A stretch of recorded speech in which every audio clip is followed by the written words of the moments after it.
CEO Petronas minta maaf isu mandi champion. Tapi tak tahu tak, beliau sebenarnya tak minum pun minuman keras tu. Kadang orang cepat menilai tanpa tahu cerita sebenar. Beliau dah jelaskan itu bukan disengajakan dan beliau tak patut terlibat dalam sambutan tu. Saya hormat cara beliau respon, berani, jujur dan bertanggungjawab. Bukan semua orang yang mampu buat begitu. Tapi dalam masa sama, kita kena ambil pengajaran. Sebagai umat Islam, jangan biarkan budaya luar buat kita lupa batas agama.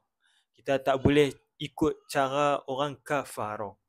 Kita tak boleh ikut cara orang agama lain. Walaupun kita tak buat dosa, bila kita ada dalam suasana salah, persepsi orang boleh salah.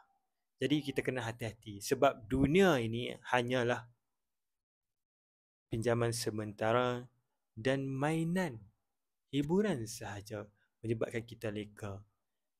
Tujuan kita dihidupkan adalah untuk mentaati perintah Allah dan tinggalkan segala larangan Allah dan nak dapat redha Allah Subhanahu wa taala. So, macam mana?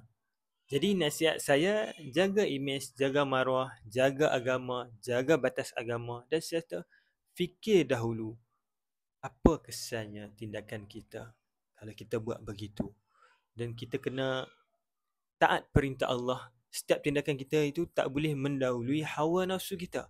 Dan kita kena mendahului perintah Allah Subhanahu wa taala. Boleh sama-sama, marilah kita sama-sama kembali kepada Islam yang sebenar, Islam yang seperti mana baginda Nabi sallallahu alaihi wasallam bawa.